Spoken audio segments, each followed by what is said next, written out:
Boa noite, meus irmãos. Boa noite. Graça e paz a todos. Nós vamos começar mais um culto de ensinamento hoje, onde nós vamos dar prosseguimento, ao estudo sobre o livro do Apocalipse, a carta de Apocalipse. Meus amados, hoje, logo seguindo nós vamos estar orando. Hoje nós vamos fazer a leitura do texto, que vai do capítulo 1, do verso 4 até o verso 20. Nós vamos passear por todos esses textos, acredite se quiser, se vocês acreditarem no pastor de vocês, acho que vai acontecer isso. Nós temos bastante coisa para falar, tá bom? Muita coisa para a gente falar. E eu queria que os irmãos prestassem bastante atenção. Irmãos, no estudo da quinta-feira passada, nós deixamos algumas coisas por dizer, tá bom? O que acontece? Nós falamos sobre o propósito do texto, nós falamos a linguagem do texto, mas nós não falamos sobre as 4 principais visões a respeito de como se interpreta o livro de Apocalipse, tá bom? Então hoje nós vamos fazer essa referência o mais rápido possível e a gente vai dar seguimento ao estudo. Se Deus quiser, nós vamos conseguir encerrar até o verso 20, ou seja, o primeiro capítulo. Nós vamos ver se nós conseguimos encerrar esse primeiro capítulo hoje para dar prosseguimento para o próximo capítulo. Amém, irmãos? Vamos ficar de pé? Vamos ficar de pé, vamos orar a Deus, para pedir a Deus para nos abençoar, nos encher da graça, da misericórdia, e que o Senhor venha estar conosco, nos abençoando nossa mente, o nosso coração, e que de alguma forma, meus amados, nós possamos tirar proveito de todas essas coisas, porque nós sabemos que toda a Escritura ela é inspirada por Deus. O apóstolo Paulo, escrevendo a Timóteo, ele falou que toda a Escritura é inspirada por Deus para redarguir, para ensinar, para corrigir, para que nós sejamos aperfeiçoados e sejamos perfeitos para toda boa obra. Então nós sabemos que o livro do Apocalipse faz parte disso, tá bom? Vamos orar? Vamos orar e agradecer ao Senhor. Pai Santo, Pai bendito, na Tua presença, Senhor Jesus, nos colocamos essa noite como igreja. Pai, sabemos que nós vamos tratar de assuntos difíceis, assuntos delicados, que há muita corrente, muitas visões a respeito desse texto, Pai. Sabemos que esse texto, Senhor, foi escrito para nós, para proveito da igreja, para consolo e ensinamento da igreja. E que o propósito das Escrituras é esclarecer, nos orientar para que nós possamos crescer em Ti, Pai. Por isso, Senhor, abençoa os nossos ouvidos e olhos e corações espirituais, para que possamos receber da Tua palavra e que essa palavra seja edificante em nossas vidas e que possa transformar-nos de uma forma que o Senhor assim deseja, para que nós nos conformemos à Tua vontade, Pai. Usa da Sua instrumentalidade para com Seu Filho, para que Ele possa de alguma forma esclarecer da melhor forma possível, para que todos possam alcançar entendimento das Escrituras. Pai, pedimos que o Deus Espírito Santo esteja conosco, nos orientando, nos edificando, nos corrigindo, Pai, e apontando o caminho para o aperfeiçoamento em Cristo e para a salvação. Todas essas coisas nós agradecemos no nome santo do nosso Senhor e Salvador Jesus Cristo. Amém. Irmãos, pode se assentar. Irmãos, como nós falamos sobre a linguagem na semana passada, lembra que nós falamos sobre aquela questão de notificar? Lembra que a gente falou sobre a imagética, sobre o livro do Apocalipse? Ele é um recurso de imagem para que nós possamos entender. Então toda a língua aqui ela vai ser comparativa e ela vai ser imagética, no sentido de trazer símbolos e imagens para que nós possamos interpretar da melhor forma possível. Então, irmãos, olha só, nós não interpretamos os símbolos com coisas que parecem com eles, prestem atenção nisso, e sim o sentido que está sendo transmitido por meio da imagem. Não é necessariamente que você vai ver uma imagem e automaticamente você vai falar, então o que vai acontecer é essa imagem. Não, não é isso. Há uma imagem e ao vislumbrarmos essa imagem, nós interpretamos a imagem. É assim que acontece. Esse é o recurso imagético, tá? Nós olhamos a imagem e interpretamos a imagem. A imagem nos é descortinada e nós entendemos o que a imagem significa, tá? Ou seja, não é uma relação de imagem com imagem, é o sentido. Você olha a imagem, interpreta a imagem e o sentido que ela tem e faz associação com o sentido que ela revela. Tudo bem até aí? Ou seja, isso é uma interpretação simbólica. Irmãos, olha só, a tradição judaica, a língua quadrática judaica, ela é uma língua pictográfica. O que é isso, gente? Ela não é igual a nossa língua que fala A, B, C, D, B com A, B com E, B. Não é isso. Cada símbolo representa uma imagem. E ao você olhar aquela imagem, você traduz essa imagem. Vocês entendem como é que é? Por exemplo, Gimel, que é camelo. O Gimel é o nosso G na língua hebraica. Ele parece um camelinho mesmo, sabe? Tem um assim, passa uma corcovinha e tem um pezinho. Ele parece uma parte da frente de um camelo.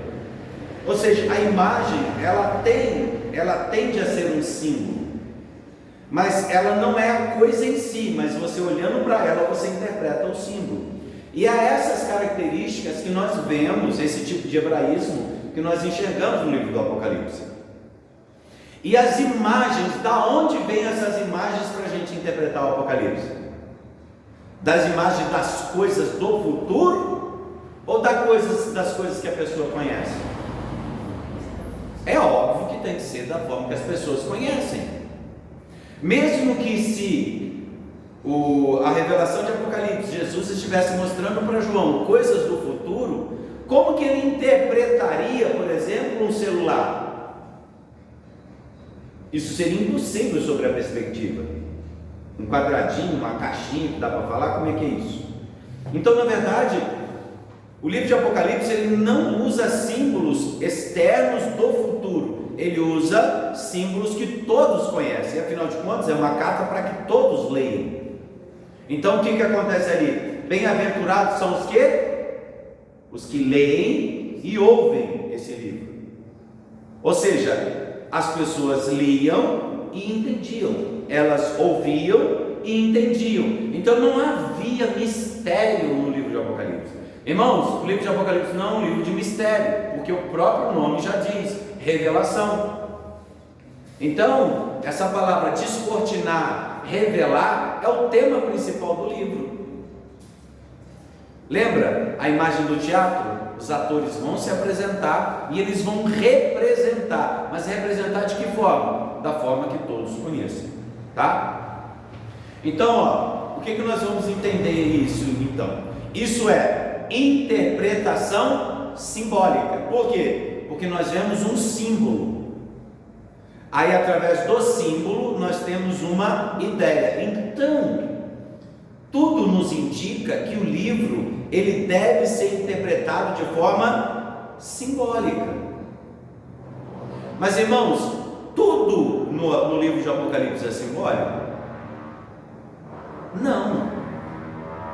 Haverá símbolos, sim, muitos símbolos, mas haverá também coisas do contexto do livro. Haverá aquilo que nós chamamos de linguagem de acomodação. Ou seja, o que é uma linguagem de acomodação?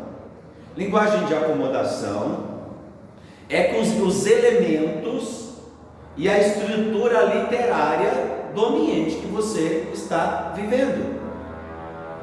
Por exemplo, vocês vão começar a perceber que é um judeu escrevendo em grego. Por quê? Porque ele queria atender ao povo helenístico, ou seja, os gregos judeus. O que é o povo helenístico? São os gregos judeus. Ou seja, eles são judeus, mas eles têm uma cultura helenizada, ou seja, uma cultura grega. Então ele tem que falar de imagens de sua característica, ou seja, hebraica, mas ele vai também usar a linguagem que está sendo espalhada, que é o grego comum. Por isso que a palavra koiné significa comum. Não que o grego seja um grego de analfabeto, não é isso. É porque é o grego que era usado por todos.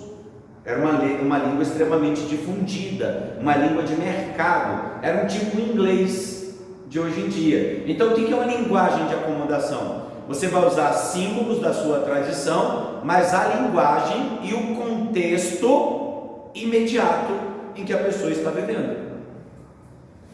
Correto, irmãos? Você tem que usar o quê? Aquilo que está à tua volta.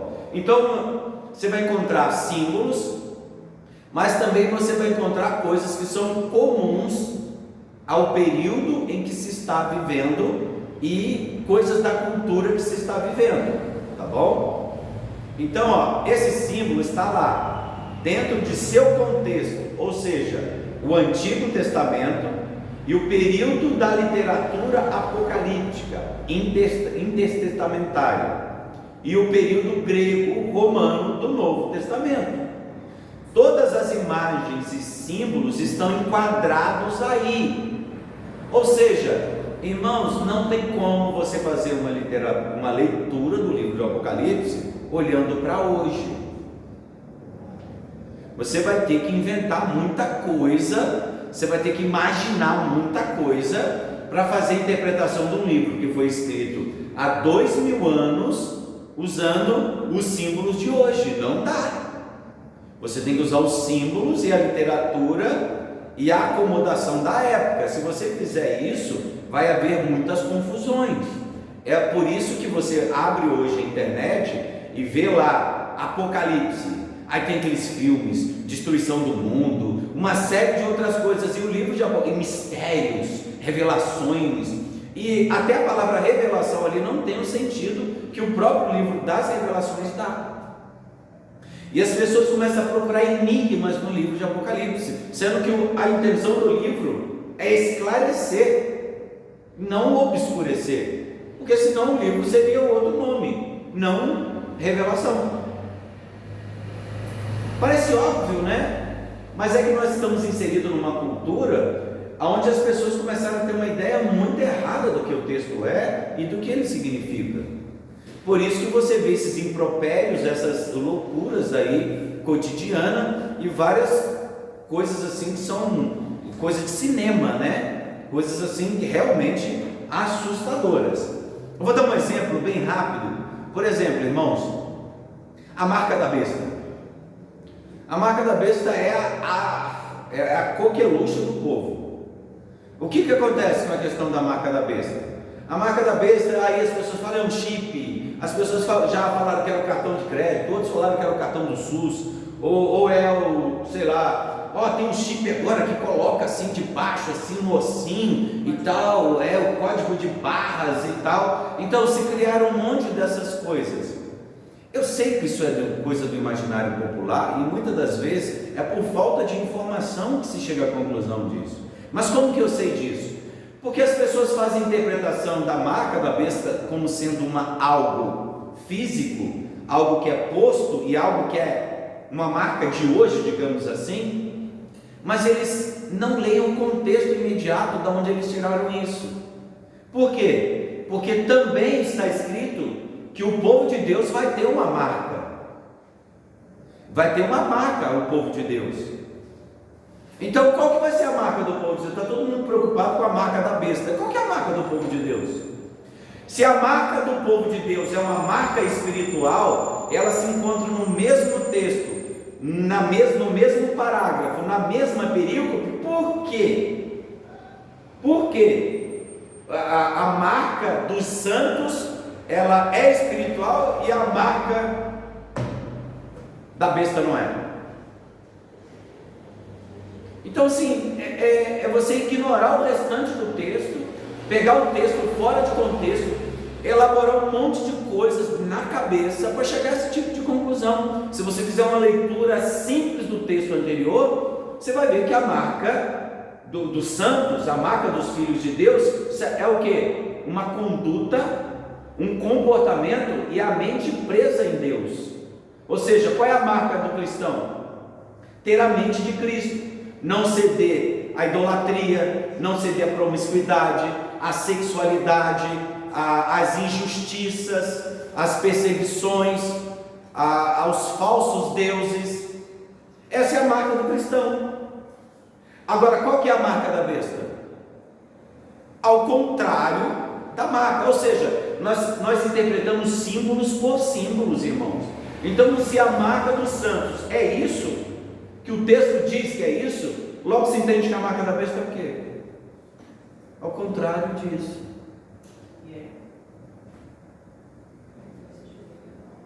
Então, nós temos que perceber as coisas como elas são, tá bom? Então, irmãos, uma das coisas que nós temos que entender, que os símbolos que são ditos no Apocalipse, eles não são reais, mas eles falam de coisas concretas. Eles não são reais, mas eles falam de coisas concretas. Você vai ver uma imagem, e essa imagem quer dizer coisas, e essas coisas são coisas concretas. Então, nós falamos da linguagem, da natureza e estilo. Tudo isso nos leva a crer que devemos interpretar o livro de Apocalipse de que forma? Simbólica. Então nós vamos perceber que todo o texto, de uma forma geral, em toda a sua estrutura, ele é simbólico. E mais uma vez, de onde que vai ser tirado esses símbolos? Dos símbolos conhecidos por essas pessoas. A carta, irmãos, é uma carta, né? Apocalipse é uma carta, e ela tem endereço. Então os endereçados têm que saber o que se está dizendo, porque qual é o sentido de uma carta onde que ninguém consegue ler? É mistério. Não é mistério. O livro é revelação, não é mistério. Até a palavra mistério aí, ela dentro da sua estrutura, eu estou falando até grego essa parte de mistério, na verdade essa expressão ela é usada para o cristianismo gnóstico dos 3 primeiros séculos, para o gnosticismo. Então você falar a palavra mistério é você desenquadrar o cristianismo. Não tem mistério, é revelação. Então agora nós vamos falar, tá, do tempo em que essas coisas devem acontecer. Por quê, irmãos? Se é uma carta, ela é endereçada a um povo, então nós temos que entender em que parte da história se enquadra o livro do Apocalipse. E agora? Né? O livro de Apocalipse, ele se enquadra num período da história. E qual é o período da história? Oi?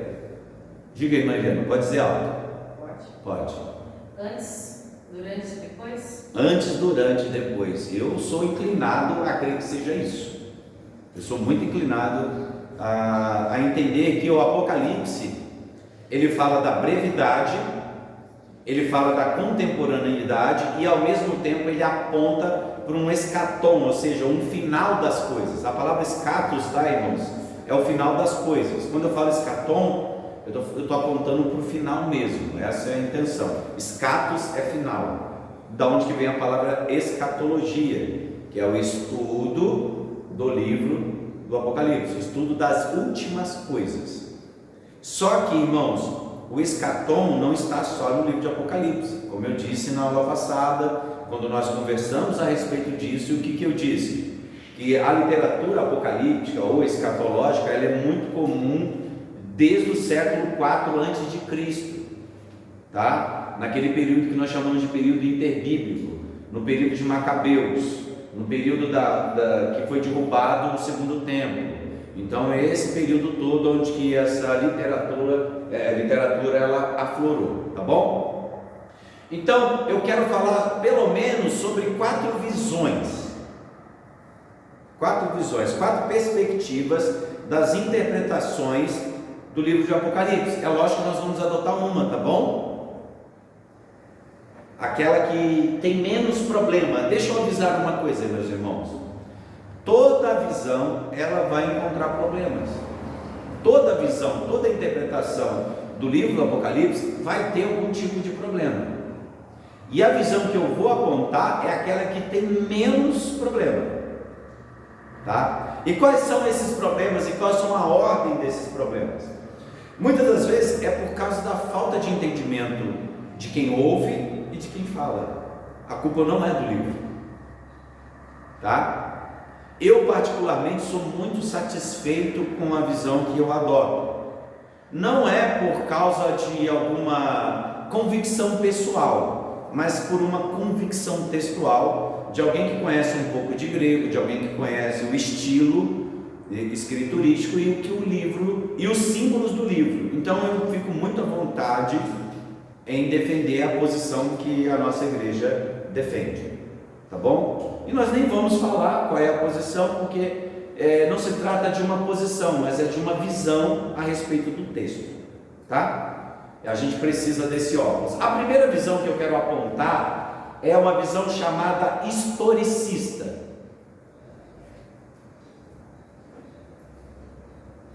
A visão historicista, irmãos, é a seguinte: ela visa que a maioria dos acontecimentos estão se referindo à história da humanidade. Está falando de períodos. Por exemplo, quando você fala trombetas, selos, taças, esses são períodos cronológicos e o Apocalipse vai se cumprindo na história. Essa é a visão historicista. Como que seria isso? Por exemplo, o período medieval.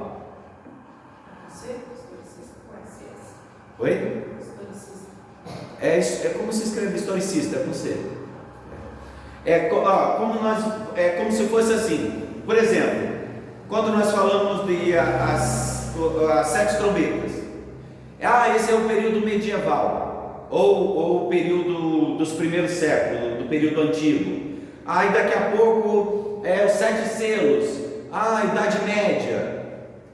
Aí quando vai falar, por exemplo, das 7 taças, é o período de hoje. Vocês podem perceber que 1/3 das águas hoje estão amargas.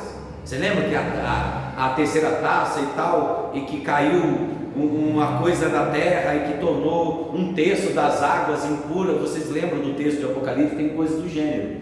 Então a visão historicista, ela divide os períodos de selos, taças, cavaleiros e todas aquelas coisas em períodos da história, e essa realização dessas coisas que vão acontecendo, da taça, do selo, dos cavaleiros, das guerras. Hoje nós nos encontramos num período lá de Gog e Magog, do Armagedon. Nós estamos no último período. Então, dentro do período da história, estaria se apontando que esses acontecimentos já foram de uma forma cronológica e nós estamos vivendo agora o último período desses acontecimentos. Parece uma coisa interessante, né? Se você assim dá uma observada, até que cabe, né? Se você parar para essa visão historicista, ela traz algumas coisas interessantes até. Só que qual que é o problema? O problema é que você consegue encaixar em qualquer período. E qual que é o outro problema? O problema é que a visão historicista, ela vai apontar por uma visão meramente ocidental. Parece que a história só aconteceu aqui no Ocidente. E o que a gente vai fazer com o povo do Oriente, que não passou por nenhum desses períodos? Reforma, Igreja Católica, cisma, divisão, isso, aquilo, guerras aqui, os templários, não sei quem e não sei o que, as guerras aqui na Ásia, aqui mais Japão, bomba atômica e tal. E o que se faz com as igrejas do Oriente? As igrejas siríacas, o povo do Egito? Em que parte se encaixa então o Apocalipse para eles? Porque nenhum deles passou por isso. Eles são cristãos desde o primeiro século, desde o concílio de Nicéia, na verdade de Calcedônia. Desde Calcedônia eles se separaram da igreja do Ocidente e eles fundaram a própria tradição lá. Então eles não passaram pelo período da Igreja Católica, eles não passaram pelo período da Reforma, eles não pararam pela revisão literária da Bíblia como nós conhecemos. Os livros não foram separados igual os nossos. E aí o que a gente faz com esse povo? Descarta eles? Ou será que a mensagem do Apocalipse que eles têm lá não serve para eles, só serve para nós? Como é que a gente faz? Então nós temos um problema com a interpretação historicista, porque ela parece atender só uma parte, mas ela não atende todos os cristãos, a não ser que os cristãos de lá não valia nada. Engraçado que a carta parece que é para eles, é mais para eles do que para nós. Então há esse problema, ou seja, o primeiro problema, subjetividade. Como teremos certeza que os acontecimentos são o que de fato estão no livro? Você pode encaixar ele em qualquer período da história. Já aconteceu mesmo, você vai encaixando ali, agora nós estamos nesse período. E quando esse período vier, a gente vai ter que empurrar ele um pouquinho mais para frente. Aí não aconteceu, nós vamos ter que continuar empurrando esse período mais para frente e encaixando as coisas. Então, provavelmente não é uma boa visão. Segundo, a constante reformulação, porque afinal de contas, né, irmão? O mundo não acabou ainda. Jesus não voltou em glória. Então tem alguma coisa errada aí. Então esse escatom aí fica difícil. Então, irmãos, aí aquilo que eu falei, o terceiro, a limitação a respeito do Ocidente, né? Porque as histórias não se conectam. Entendeu? Ou seja, e os cristãos do primeiro século fica como? Para que serviu o livro de Apocalipse para eles? Só para segurar na mão? Qual que é o propósito do livro do Apocalipse para os cristãos do primeiro século? Para que serve? Eu vou segurar aqui para quando der 2000 anos o povo vai começar a entender o que está acontecendo. Não é o propósito do livro. Se é um endereço, se tem um remetente, tem alguém que recebe, então o livro é para aqueles que estão recebendo. Então nós temos que encaixar. Agora nós temos uma visão futurista, tá? Vou trabalhar com a segunda visão agora, a visão futurista. O que seria a visão futurista? Tá, irmãos? A visão futurista, ela compreende o que? Eu vou ler aqui que eu coloquei aqui, Visão futurista.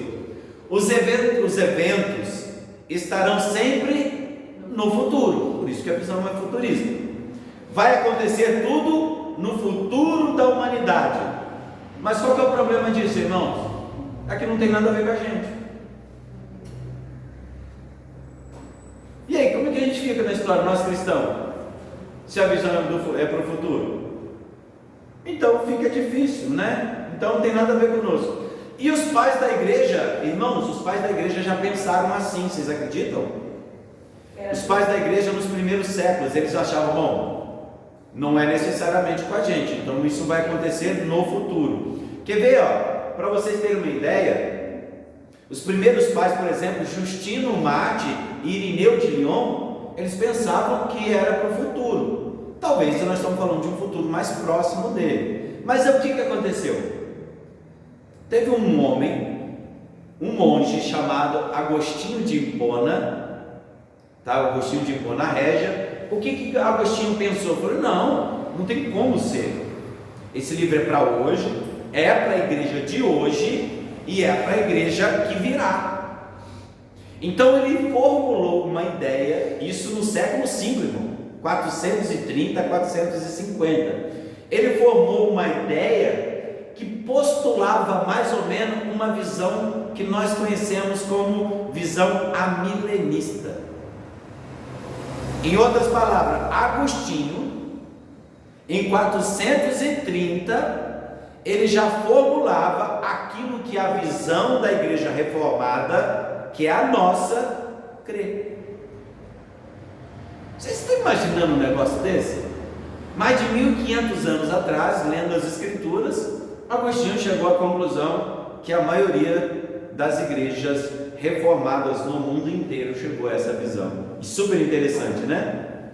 Ou seja, a visão amilenista do Apocalipse, ou seja, aquela visão por 1000 anos, ou seja, 1000 anos não literal, mas como um período da história onde que a igreja ia viver os acontecimentos da carta, tá?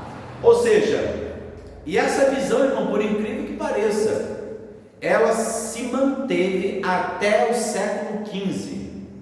Você sabe quando que essa visão parou de ser colocada nas igrejas cristãs de uma forma geral? Só no período da Contra-Reforma. Ou seja, só depois da Reforma Protestante é que começou a acontecer um movimento que começou a trazer uma ideia muito parecida com o que hoje nós vemos na internet.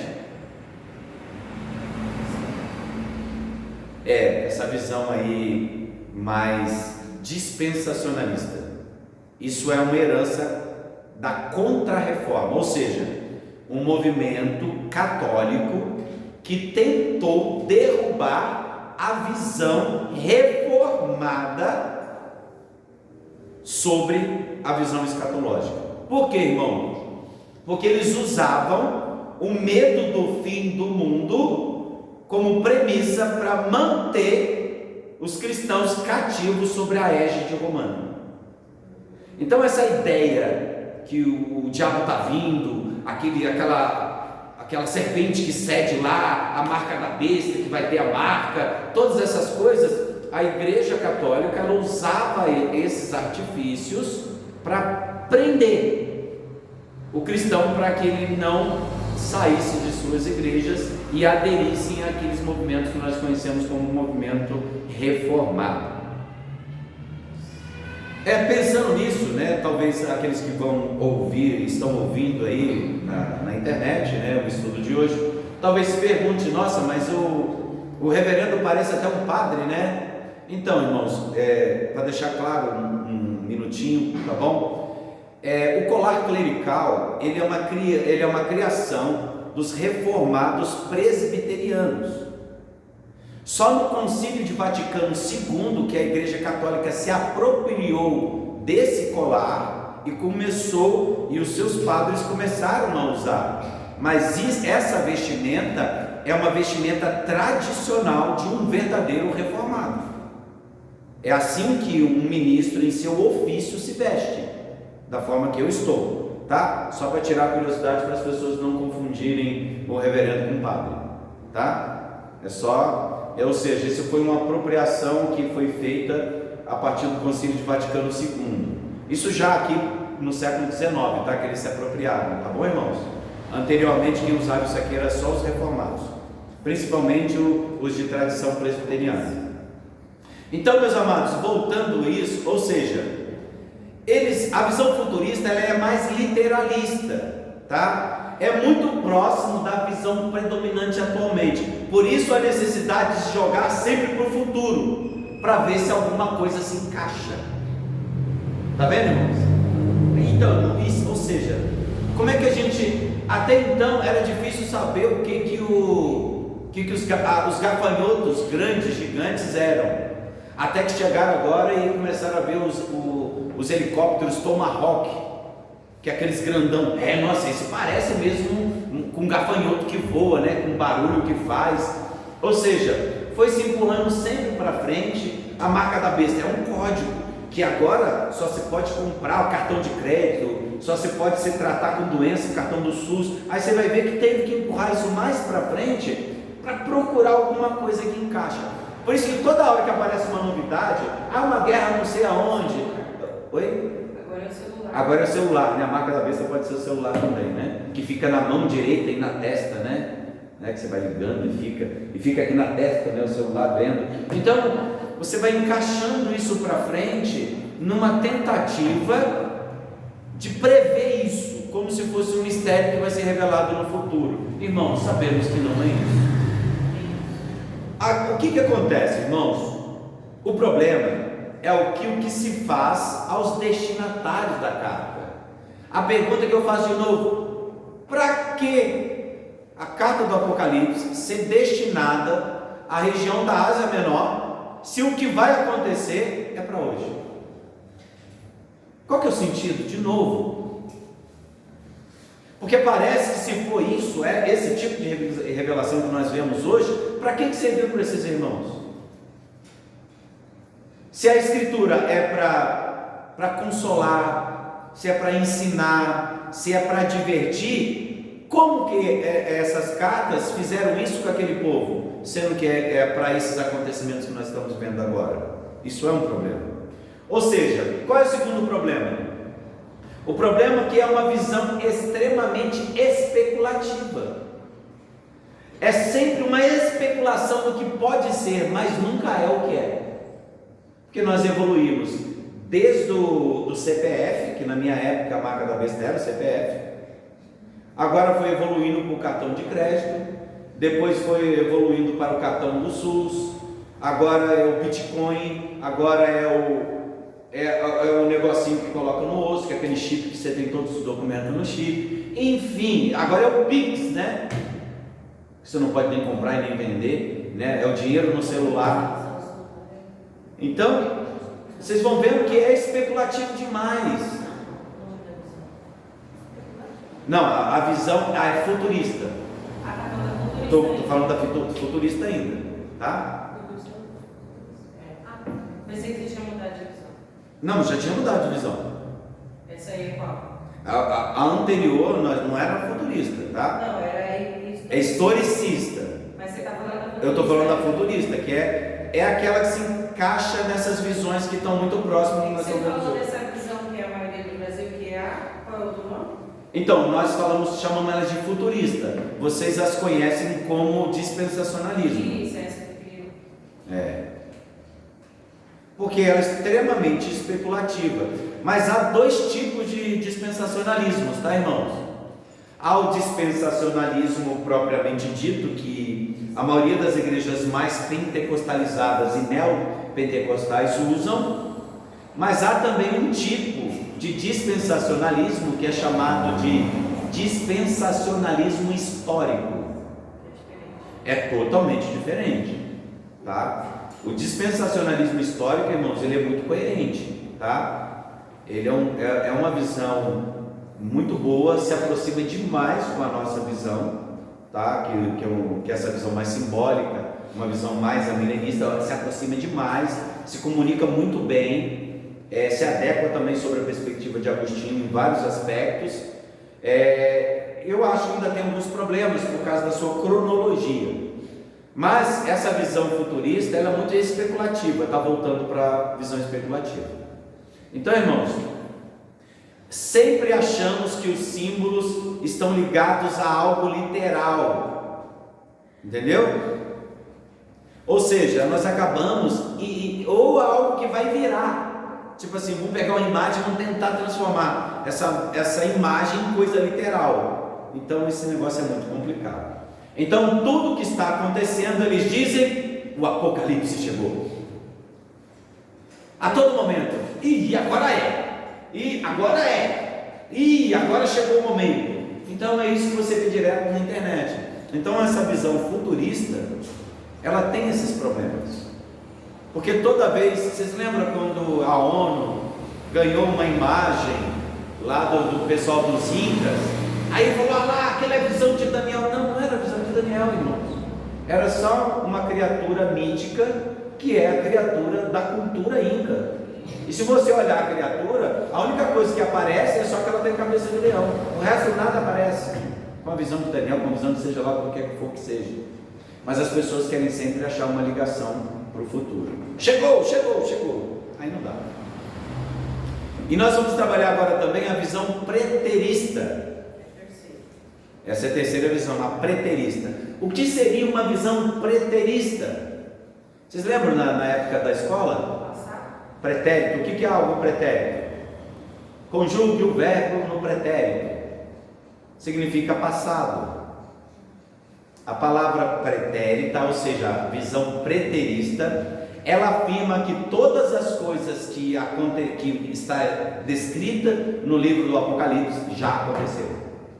Ao contrário da futurista. É a contrário da futurista. A futurista acredita que está vindo e é especulativo. A preterista tenta encontrar naqueles eventos tudo o que se realizou. Por exemplo, a visão preterista mais radical, ela crê que tudo aconteceu no primeiro século. Tudo que Jesus disse aconteceu. E aconteceu quando? Naquele período. A queda de Jerusalém, a destruição do templo, a perseguição dos cristãos, os cristãos espalhados por toda a terra. Ou seja, tudo aconteceu. E a pergunta que eu faço é: para que serve o livro de Apocalipse para nós? Se tudo já aconteceu. E o que nós vamos esperar? Aconteceu? Alguém viu aí o Senhor descendo em honra e glória? Alguém viu aí do ocidente ao oriente um raio no céu e o reino estabelecido na terra? Então essa visão ela encontra sérios problemas. Ou seja, tudo aconteceu e parece que tudo gira em torno de Roma e Jerusalém. Por isso eles dizem que o livro se cumpriu no ano 70. E por isso que eles têm que puxar a data do livro de Apocalipse para antes de 70. Lembra que nós fizemos a introdução dizendo que algumas visões afirmam que o livro de Apocalipse foi escrito antes do ano 70? Por quê? Para essa visão preterista fazer um pouco de sentido, o livro de Apocalipse tem que ter sido escrito antes da queda do templo. Aí faria sentido. Mas tem vários problemas, principalmente o problema porque não havia dispersão. Nesse período ainda não tinha as igrejas da Ásia Menor. Então nós temos uma série de problemas e o livro de Apocalipse não faz sentido também. O discurso de Jesus Cristo faz todo sentido, que é o discurso escatológico que ele faz. Mas sem ser o Apocalipse que está contido nos Evangelhos, o livro de Apocalipse não faz sentido. Mesmo puxando eles para o ano 70, nós vamos ter bastante dificuldade. Então, as limitações são: como ficamos hoje se tudo se cumpriu? Gente, tem gente que defende, gente séria que defende isso aí, tá? E as coisas que virão, como é que fica? Para que serve a mensagem do livro? E como ficam as nações? Ou seja, se tudo aconteceu só em Jerusalém e em Roma, e as outras nações que receberam o Evangelho? Ela não está incluída nas Escrituras? Parece que tudo é local. E cadê a volta universal de Cristo? E o que essa visão nos ensina sobre o futuro? Ou seja, ela não tem nada para ensinar. Então, é uma visão um pouco estranho, tá? Para mim é muito estranho. E o quanto que Jesus disse sobre a sua vinda no final dos tempos? Fica complicado. Agora nós temos uma última visão que nós vamos colocar aqui, que também é conhecida, chama-se visão idealista. Irmãos, a visão idealista, ela é uma boa visão. Tá? Por quê, irmãos? Porque se faz a leitura do livro de Apocalipse como um ideal. Ou seja, as ideias do livro vão acontecendo na história. É muito parecida com uma visão que a gente adota. Ela é uma visão dos acontecimentos que estão descritos ali, são ideais. Por exemplo, sobre a distinção entre os que têm a marca e os que não têm a marca, os períodos de perseguições da igreja, que a igreja teve vários períodos de perseguição, os cristãos foram mortos. Então, o ideal é que vai haver perseguição, os cristãos vão sofrer, mas Deus vai livrar eles, e daqui a pouco Deus livra e dá paz para esse povo. Daqui a pouco começa a perseguição de novo, a distinção entre o povo de Deus e o povo não de Deus, e daqui a pouco, ou seja, é a ideia que permanece. Não há nenhum tipo de uma ideia literal, mas é um ideal. Ou seja, em todo o período da história vai haver perseguição, vai haver tribulação e vai haver salvação. E Deus continua tomando conta da história. Só que essas coisas vão acontecendo como ideais de acontecimento. Então, assim, são revelações através dos símbolos, mas como verdades espirituais. É uma revelação cíclica ou espiralada. É uma revelação do Apocalipse. Não é uma sucessão cronológica na história, irmãos. Não é algo cronológico. É coisas que vão acontecendo por aí. Você consegue identificar os ideais, mas não é cronológico, tá? É uma repetição de verdades espirituais que vão sendo reveladas. E cada vez que elas são reveladas, elas vão sendo mais abrangentes até chegar a uma revelação final. Você é milenista? Não. Você é Idealista. idealista. Nós não vamos usar esses termos mais comuns, tá? Tá. Porque senão as pessoas vão querer rotular uma visão. Por que eu não estou falando, nós somos dispensacionalista histórico, nós somos futurista, nós somos preterista, nós somos milenista, tribulacionista, pré-tribulacionista, pós-tribulacionista? Por que nós não estamos usando nada disso? Porque o próprio livro vai nos ensinar como devemos interpretar o livro. Então, se eu der um carimbo agora, talvez alguém vai olhar e falar, não quero saber, porque esse carimbo é isso, essa visão é essa visão é aquela, então eu não quero ouvir mais. Porque a ideia não é essa. A ideia é mostrar o que o livro está querendo dizer. O que as cartas do Apocalipse, ela quer dizer. Então nós não vamos partir de uma premissa estabelecida. Nós vamos deixar que o livro faça isso. Tá bom? Ou seja, são verdades espirituais que vão sendo reveladas, e cada vez que elas são reveladas, elas vão sendo mais abrangentes até chegar à revelação final. Essa é a visão idealista. Ou seja, o Apocalipse é uma representação simbólica, é um ideal, é uma mensagem, é do conflito entre o bem e o mal. Sabe aquela batalha espiritual meio maniqueísta? Uma hora parece que Deus está vencendo, uma hora parece que o diabo está vencendo. Então a visão idealista traz esse conceito de batalha espiritual, que ela vai acontecer em todos os momentos da história. Nos livra da subjetividade, é verdade. Não fica algo subjetivo, é algo que está acontecendo com a gente. Também traz para o nosso período, não deixa as coisas acontecendo no passado. Traz uma mensagem teológica, bíblica e real e aplicável aos cristãos de todas as gerações, em todos os lugares. Legal também. Ela tem essas características, ou seja, de certa forma é uma boa interpretação. Ou seja, você vai perceber que o anticristo sempre haverá, e tribulação sempre haverá, e guerra sempre haverá. Ou seja, esses ideais se repetem. Por isso que a visão é idealista, tá? Agora, qual que é o problema, meus irmãos? O problema é uma falta de associação histórica e uma ligação com o futuro. Esse é o problema. O problema é que nos vai faltar uma ligação com o futuro. Por quê? Porque o livro com o futuro, nos traz o livro do céu para as nossas mãos, mas nós não vamos para o céu. Esse que é o problema. O problema da visão idealista é que parece que não tem momento nenhum em que a gente vai para o céu, onde a igreja vai vir, a igreja do Senhor, essa igreja, o domínio real de Cristo, parece que ele nunca vai ser estabelecido para a terra. Por quê? Porque é só um ideal. Não há uma ligação histórica. Não vai haver um escatom literal. O Senhor não vai descer do céu com os anjos e com os santos para reinar eternamente. Parece que as pessoas não vão ser julgadas e o demônio não vai ser lançado no inferno. Então nos falta alguma coisa aí. Nos falta um momento histórico onde essas coisas vão acontecer. Isso é um problema.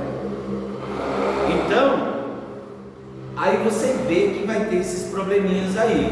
Então, nós vamos, ou seja, parece que nós vamos melhorando até que a gente morre e vai para o céu. Pronto.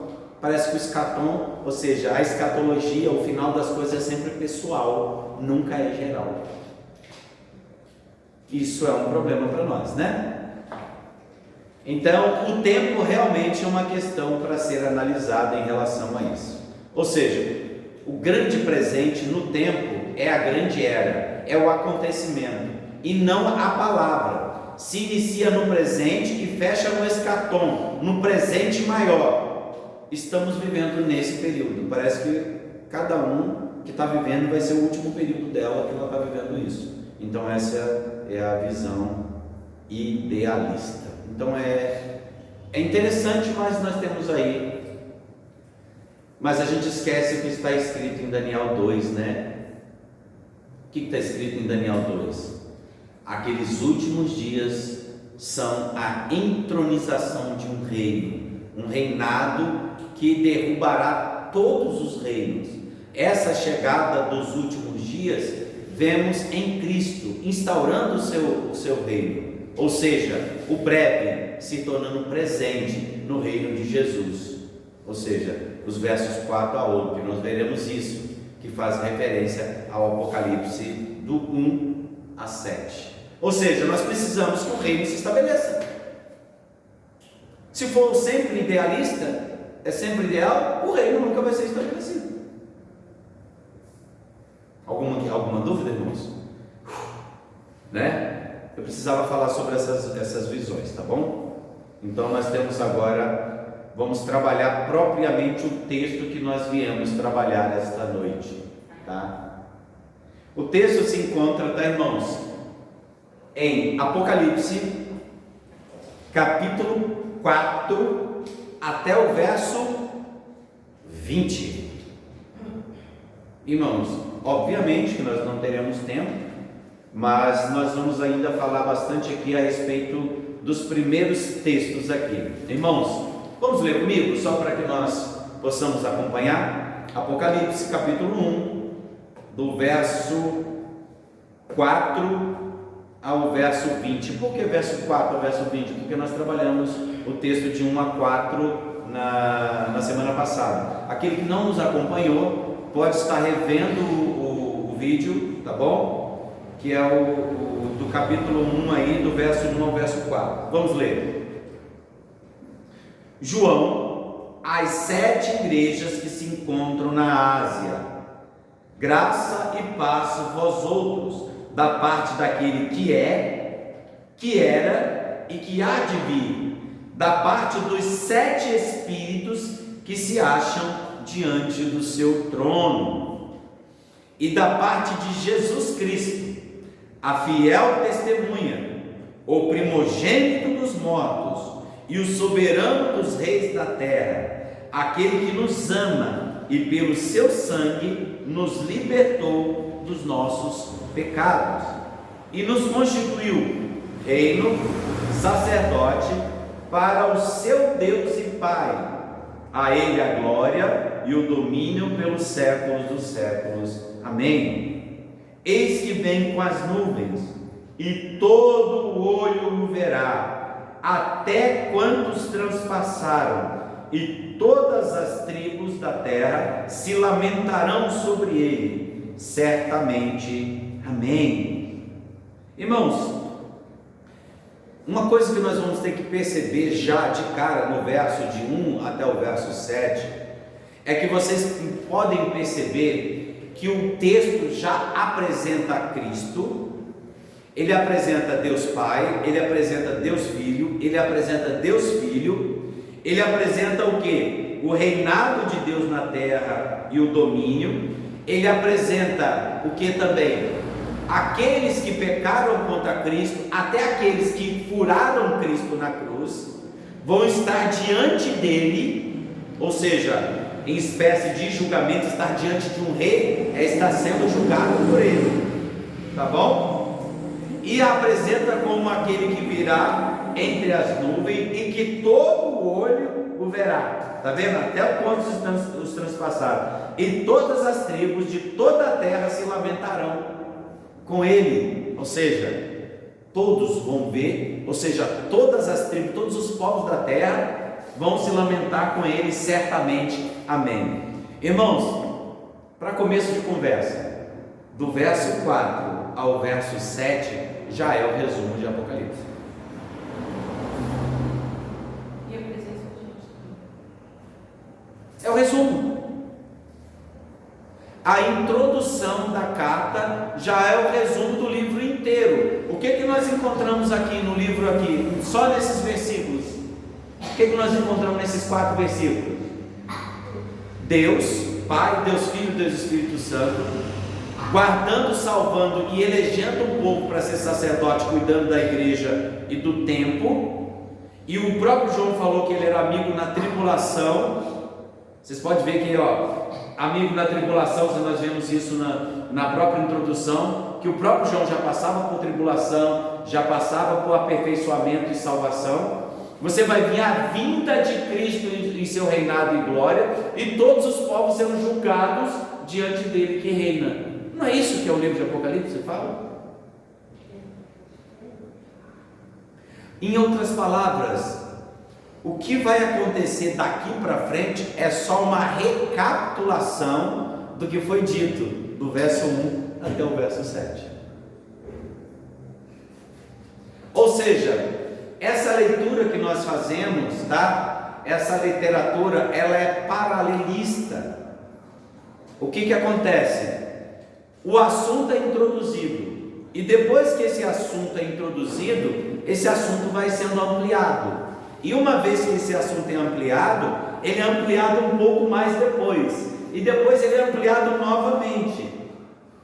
Em outras palavras, nós temos uma visão aspiralada, que começa com uma espiral pequenininha, e ela vai rodando, ela vai aumentando, ela vai aumentando, ela vai aumentando. Como que ela vai aumentando? No tempo, nos acontecimentos e na história e na revelação.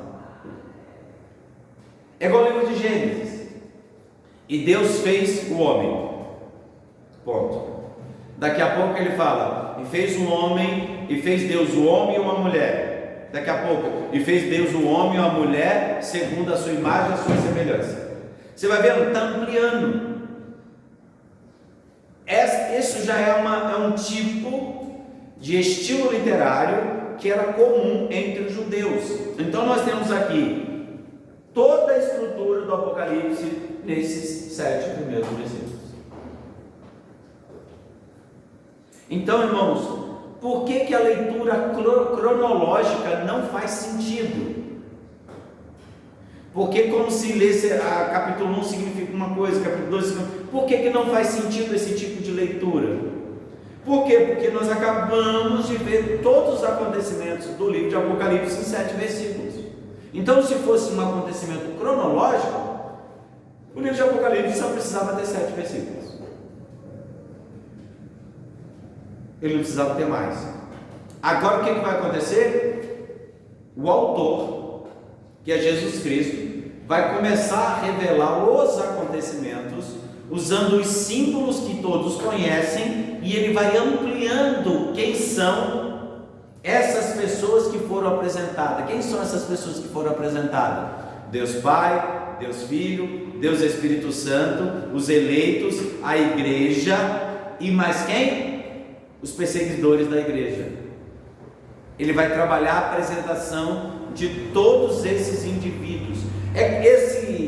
Esses 7 versos, ele é um prólogo. O que é um prólogo? Ele é um resumo de tudo que vai acontecer. É uma introdução. E por que eu sei disso, irmãos? Porque toda a carta do primeiro século era escrita assim. Você, quando introduz uma carta, você fala do remetente, você fala do endereço, você fala da situação que vai acontecer, e você faz um resumo do assunto. Hoje, quando nós enviamos e-mail para alguém, nós colocamos no conteúdo do e-mail tudo o que vai ser discutido. Mas quando nós vamos enviar o e-mail, o que a gente faz?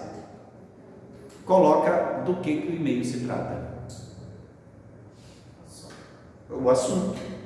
Então, os 7 primeiros versículos aqui é o assunto que vai ser discutido no e-mail geral, no corpo do e-mail. Então, você faz a apresentação, quem é que está falando, qual é o momento, tudo isso.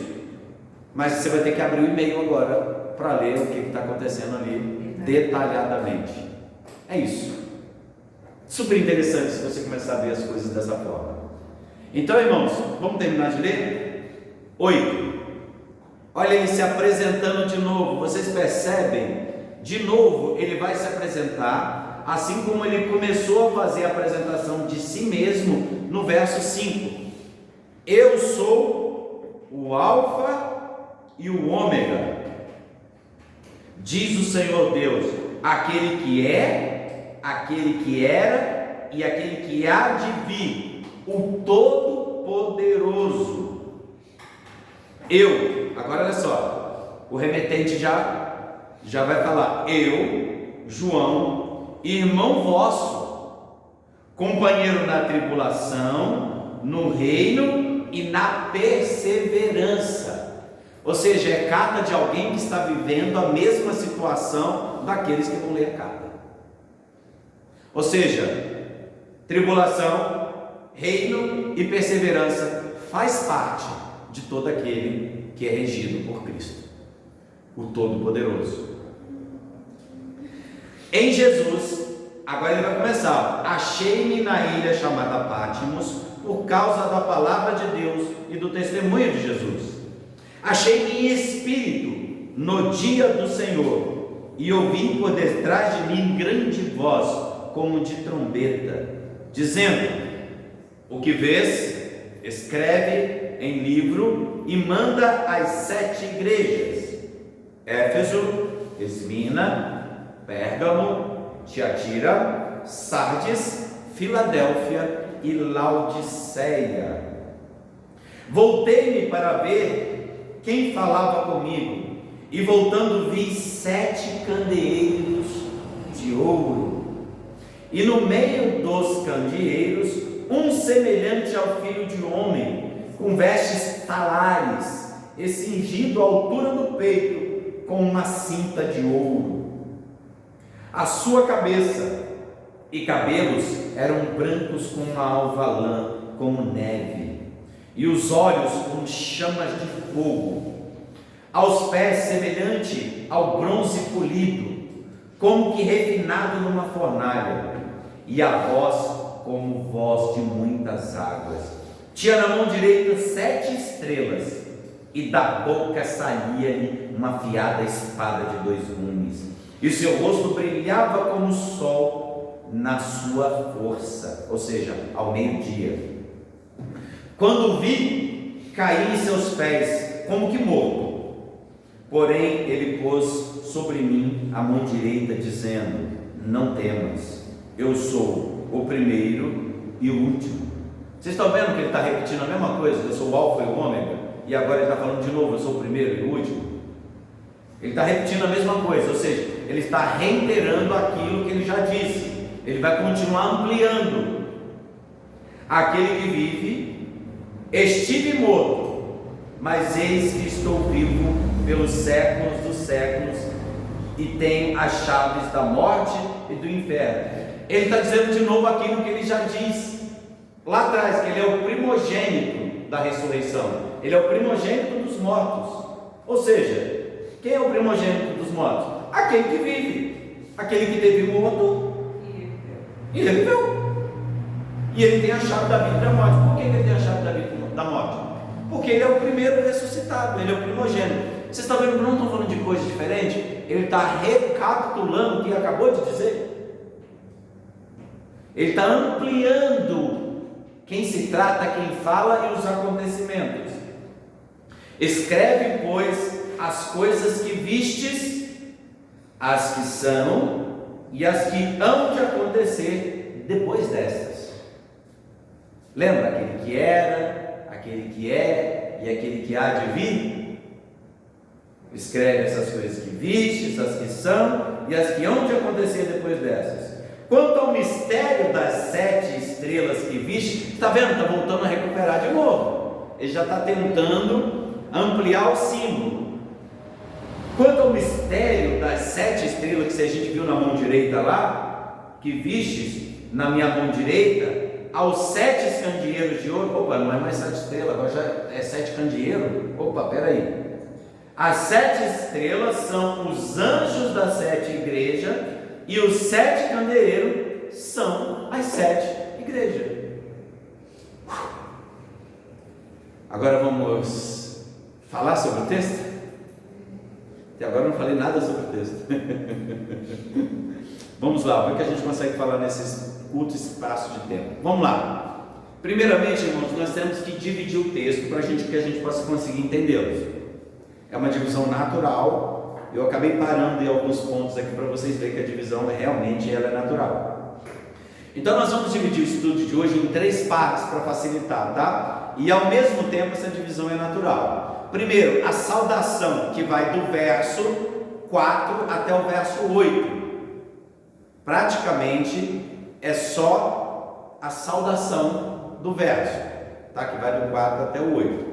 Depois nós temos uma visão inicial, ou seja, o resumo de todos os acontecimentos, que é o resumo do livro do Apocalipse, que vai do 9 até o 18, tá? Que é a estrutura do texto e a introdução de como se lerá todo o livro de Apocalipse. Está entre o 9 até o verso 18.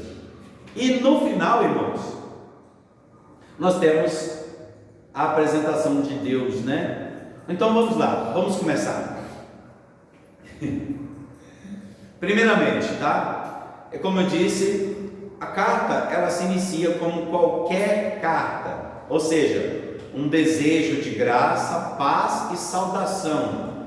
Mas não só isso, mas mostrando o condicional, as circunstâncias dos momentos que estão sendo vividas pelos leitores e que ao mesmo tempo eles estão envolvidos na carta. Porque não é isso que acontece com a carta, irmãos? Quando eu vou escrever para você, você está envolvido na carta. Ou você se envolverá mais profundamente, ou você já está envolvido na carta. E qual é o objetivo de escrever uma carta para você? Porque há uma ligação entre o que eu estou vivendo e o que você vive ou o que você viverá. Não era assim que se eram as cartas? Não são assim que são os e-mails hoje? As mensagens do WhatsApp? Vou te mandar um meme aí. Você vive essa relação do meme, né? Os acontecimentos, sejam políticos, sejam sociais, sejam relacionais, sejam sentimentais, as pessoas estão todas envolvidas com um contexto do que as coisas estão sendo ditas. Então, olha, qual é a primeira coisa que nós percebemos na carta? Circunstância de perseguição de judeus pagãos, apresentação de quem está falando à igreja, ou seja, quais são as circunstâncias? As circunstâncias são de perseguição. Então vamos lá, irmãos. O próprio João ele declara que ele fala, por causa do amor a Cristo, eu estou preso na ilha de Patmos. Ou seja, eu sou irmão seus, em que situação? Na perseguição. Olha só, verso 8 aqui, verso 9. Eu, João, irmão vosso e companheiro na tribulação, no reino e na perseverança. Ou seja, achei-me na ilha chamada Patmos. Por quê? Por causa da palavra de Deus e o testemunho de Jesus. Ou seja, qual é a situação da igreja? Perseguição. Então, irmãos, a carta é escrita para uma igreja que se encontra em tribulação. Então, qual que é o objetivo da carta de Apocalipse? É consolar a igreja que se encontra em perseguição. E quando que a igreja se encontrou em perseguição? Em todos os momentos da história. Se aproxima um pouco pela questão idealista, lembra? Da visão idealista? Por quê? Porque ao mesmo tempo que a carta servia para os irmãos da Ásia Menor, serve para nós hoje. serve para os irmãos perseguidos no Irã, na China comunista e na Índia. Serve para eles também. Por quê? Porque serve de mensagem de conforto, que não só quem escreveu a carta passou pelas mesmas dificuldades que eles estão passando, mas a mesma esperança que João tinha é a mesma esperança que todos eles terão, a esperança que nós também teremos, porque agora possivelmente nós vamos entrar nessa era aqui também, numa era de tribulação e numa era de perseguição. Isso está muito claro com o movimento LGBTQI+, sei lá o que, e todo esse governo que tem se levantado de forma tão corrupta e tem tentado estabelecer regras. Por exemplo, você não pode chamar político ladrão de ladrão, você pode ser preso até 4 anos, você não pode dar mais nomes aos bois. Criminosos que são pegos aí, estupradores, não pode botar foto do cara. Por quê? Porque não pode expor o bandido. Então você vai perceber que esse ideal, essa mente satânica, essa marca da besta, que é uma mente cauterizada pelo pecado, ela cada vez vai mais prosseguir. E qual é o resultado disso? Aquele que é o extremo oposto vai ser perseguido. Aquele que disser que pecado é pecado, ele vai ser perseguido. Vai ser chamado de tudo que é tipo de istas. Entendeu? Então aquele que ama a família é patriarcado, é machista, é capacitista, é isso, é tudo que é isso, é taxista, enfim, tudo. Então nós vamos perceber que é uma coisa que infelizmente vai acontecer. Aconteceu no passado, está acontecendo em alguns locais, porque a cada minuto morrem 9 cristãos no mundo, e vai chegar aqui também. Estejamos preparados para isso. Então nós vamos começar com essa questão, nós vamos começar essas divisões que são bem orgânicas. Então, primeira coisa, circunstância de perseguição de judeus. Irmãos, vocês perceberam que quem está perseguindo, os primeiros perseguidores dos cristãos foram quem? Os judeus. Ou seja, pessoas praticamente da mesma fé foram os que perseguiram. E hoje, irmãos, quando se levanta um cristão e ele fala contra a ideologia de gênero, quando ele fala sobre o animismo, essa idolatria de mãe pet, não sei o que, toda vez que um cristão se levanta contra essas coisas, o que acontece com eles? São perseguidos, são chamados de radicais, são chamados de fundamentalista. Quando eu falo que pastora não existe, levanta um monte de feminista, usando argumentos feministas, usando argumentos que não bíblicos, para fazer o quê? Para perseguir um pastor reformado, porque ele não é complementarista, não é igualitarista, ele é complementarista em sua visão a respeito do posicionamento da mulher. Nós não estamos dizendo com isso que a mulher não pode falar sobre a palavra de Deus, não pode pregar, não pode evangelizar, não pode exercer seu ministério. Nunca foi isso que nós dizemos. Nós dissemos que não existe pastora. É isso. Ela tem direito a fazer tudo, mas esse ofício ele é específico para o homem. Por quê? Não que ele é melhor, não que ele é mais capacitado, é porque Deus assim escolheu. E nós vemos isso de forma muito clara na Bíblia. Então, quando nós nos levantamos contra isso, nos chamam de machistas, capacitistas, patriarcado, sei lá, um monte de coisas. Mas não é isso, é porque a visão bíblica não nos ensina. Então, nós somos perseguidos primeiramente por quem?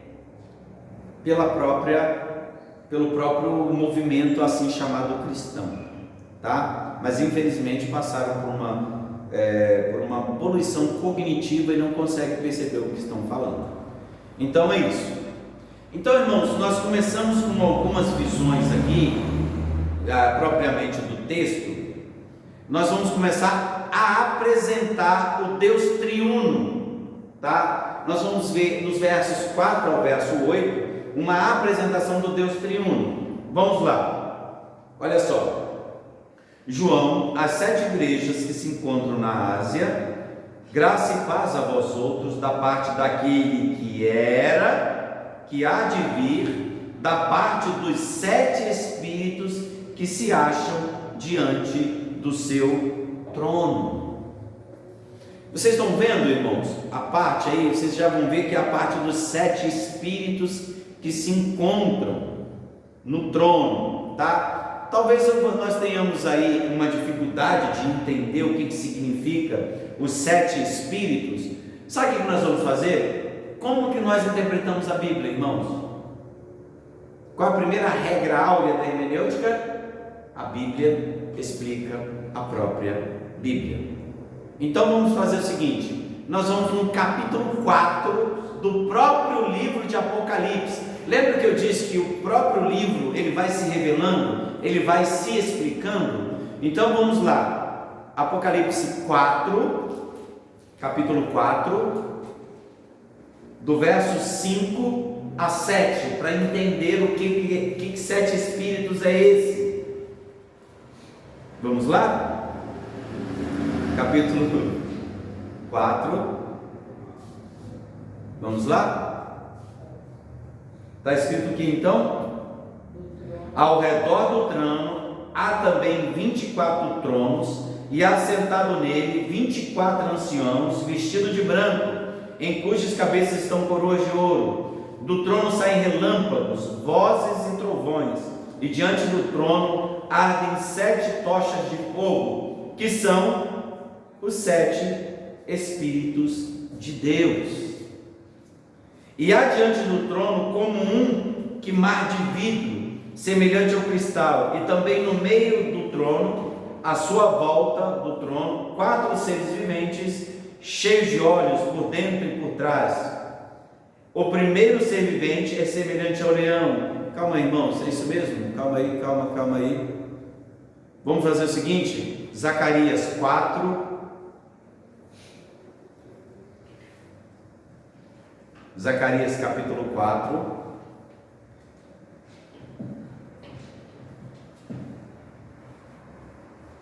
de 2 a 9. Vamos explicar os 7 espíritos e o que é isso, o que é esse negócio todo que está acontecendo aí. Vamos lá. A pergunta: o que é isso?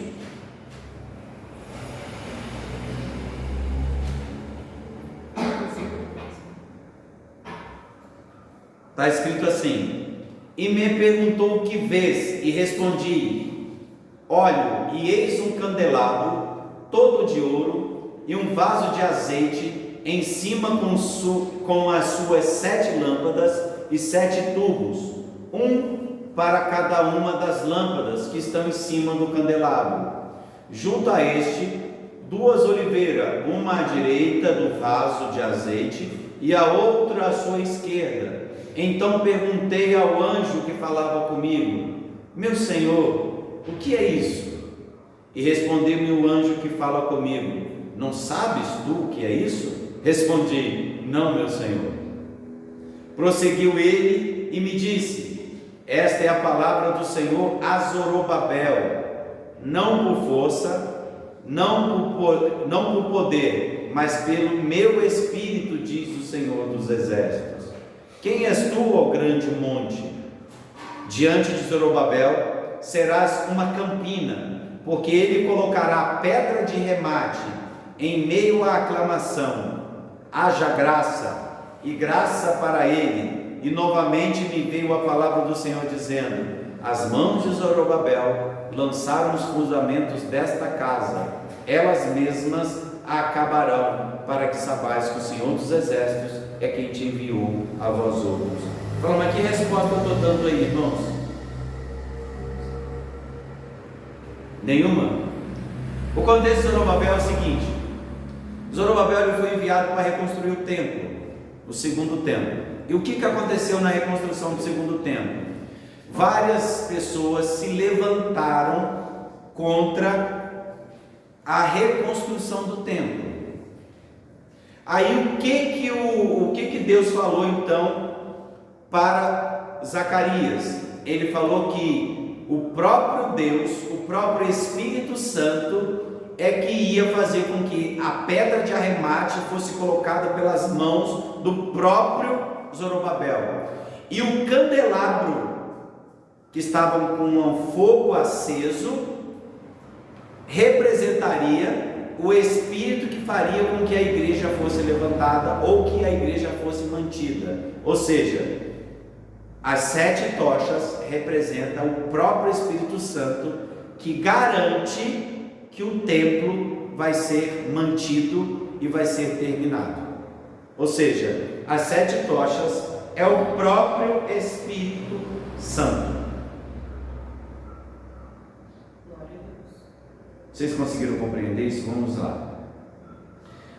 Os 7 espíritos que se acham diante do trono de Deus. Os 7 espíritos que se acham diante do trono de Deus é o mesmo 7 espíritos que estão em cima dos candelabros, que significa que é o próprio Espírito Santo de Deus. Ou seja, esse candeeiro, esse candelabro era uma imagem que o próprio povo judeu entendia que era o poder do Espírito Santo que mantinha a igreja. Então é aquilo que nós conhecemos hoje como o Espírito Santo, é aquele que mantém a igreja de pé, é o que mantém a igreja como igreja, é o fogo que não se apaga continuamente. Ou seja, enquanto o candelabro estiver aceso diante de Deus, diante do trono de Deus, isso significa que a igreja está viva, que o Espírito Santo habita nela. Então, ou seja, os 7 espíritos que se acham diante do seu trono é o próprio Espírito Santo, é aquele que garante que a igreja se mantém. É essa visão que Zorobabel teve, e essa visão que o próprio Espírito de Deus tentou explicar para Zacarias. Falou: não se preocupa, é o Espírito Santo que mantém a igreja. Ou seja, os 7 espíritos diante do trono de Deus, o trono de Deus é o próprio Deus Pai, e as chamas do candeeiro é o próprio Espírito Santo. É isso que está querendo dizer aqui. Então, o que nós vamos começar a entender? Que primeiro Deus Pai é apresentado no trono, e que Ele tem na mão o Espírito Santo, que é a obra vivificadora, aquela que garante a igreja viva. Não é isso que é o próprio, né? O próprio Jesus falou assim: eu vou, mas eu deixo com vós o quê? O Espírito Santo, o Consolador, é aquele que sela para o dia da volta dele. Então, o candeeiro aceso na mão de Deus significa que a igreja viva na terra, e que ela só é mantida pelo poder de Deus através do Espírito Santo. Aí daqui a pouco ele vai começar logo em seguida o que ele vai fazer? E da parte de quem? Jesus Cristo. Ou seja, a Trindade aqui é apresentada primeiro como Deus Pai, depois como Espírito, Deus Espírito Santo, e agora Cristo. E ele começa com que palavra? E da parte de Jesus Cristo, a fiel testemunha. O que é a testemunha, irmãos, na tradução grega? Mártir. Ele é o mártir fiel, aquele que sofreu martírio. Ele é o primogênito dos mortos. Então, irmãos, toda vez que vocês viram falar assim: ah, fulano deu testemunho, a Bíblia, quando fala de testemunho, significa se posicionar ao ponto de ser morto. Isso que é martirioi. Martírio é a palavra testemunho. Então, quando fala assim: irmão, dá o seu testemunho, não é testemunho vir aqui contando a tristeza da vida dele, não, tá? Testemunho é aquele que vive uma vida independente das ameaças de morte ou não, ele mantém o seu caráter cristão. Então está apresentando Jesus primeiramente como o quê? O primogênito dos mortos, o soberano dos reis da terra. Vocês perceberam? Jesus, ele não vai reinar, ele reina. Ele é o soberano da onde? Do céu? Não. O livro de Apocalipse, ele apresenta Deus Pai, ele apresenta Deus Espírito Santo, e ele apresenta o quê? Que Jesus Cristo é o soberano dos reis, não do céu, da terra. Em outras palavras, Cristo reina. Jesus reina hoje, ele não reinará, ele reina. E o título dele é o quê? O primogênito dos mortos. Irmãos, existe uma teologia chamada Christus Invictus. Por que ele é o soberano da terra? A palavra Cisar aqui, que é o rei, o Basileu aqui, o grande imperador, por quê? Porque ele venceu Roma com a sua morte. Roma achou que tinha matado Cristo, e Cristo ressurgiu. Eles usaram a pior forma de morte, a pior forma de humilhação, que era um retrato cabal da força de Roma. E o que Cristo fez? Se levantou dos mortos. Ele é Christus Invictus. Ele nunca foi derrotado. Ele é o soberano dos reis da terra. Por quê? Porque nem o soberano do rei da terra conseguiu vencer Cristo. Então o título soberano rei da terra aponta para Christus Invictus, aquele que reina soberano. Por quê? Porque ele venceu até Roma. Então, irmãos, vai ser difícil a gente sair desse texto, porque já está fechamos agora o horário, mas nós estamos no verso 5, que está falando sobre quem? A fiel testemunha, ou seja, aquele que sofreu martírio, o primogênito dentre os mortos, ou seja, Christus Invictus, por isso ele é soberano sobre o rei da terra, e não só isso, aquele que nos ama, e pelo seu sangue nos libertou dos nossos pecados. Ele não é só aquele que rege a terra e que venceu Roma, mas é aquele também que ama os seus e morreu pelos nossos pecados. Então ele reina tanto sobre os pecadores e sobre os reis da terra, como ele também reina sobre nós, através do amor pelo qual ele nos amou. E o que ele fez, sendo ele soberano sobre a terra? Está no verso 6: e nos constituiu reino, sacerdote para o seu Deus e Pai, a ele a glória, o domínio dos séculos dos séculos. Amém. Ou seja, nós somos co-governadores com ele, nós somos co-sacerdotes com ele. Por quê? Porque ele reina sobre toda a terra, mas ele nos constituiu para reinar sobre a igreja. Porque nós somos a igreja. Vocês entendem isso? Então Cristo está mostrando o seu duplo reinado. Ele reina sobre os pecadores da terra, sobre aqueles que vão ser julgados para a condenação, e ele também nos constituiu como quem? Sacerdote da igreja dele, aquela do castiçal, que o Espírito Santo mantém viva e acesa. Inclusive ele vai ameaçar uma das igrejas que vai tirar o castiçal de lá. Por isso que ele vai explicar essas coisas. Ou seja, eu coloquei vocês como reis e sacerdotes da igreja. Vocês são sacerdotes da igreja. Ou seja, vocês têm que manter a igreja da mesma forma que Cristo manteve. Com o quê?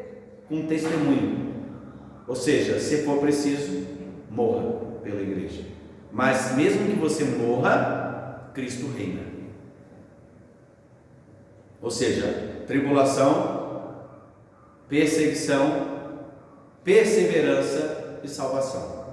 Hoje então nós vamos parar no verso 6, tá bom? E a partir de então, depois nós vamos dar parte, porque nós começamos a falar dos atributos de Cristo, tá? Que da parte de Jesus Cristo, a fiel testemunha, o primogênito dos mortos, o soberano, ou seja, essa é uma posição de soberania por sua ressurreição, a saudação trinitária de Deus Pai, que escreve a história com o Espírito Santo que consola e dá paz, e os superiores soberanos da terra que ele está escrevendo a carta, ou seja, a carta é para todos, para os soberanos da terra, que ele domina sobre todos, e ele também domina sobre a sua igreja, tá bom?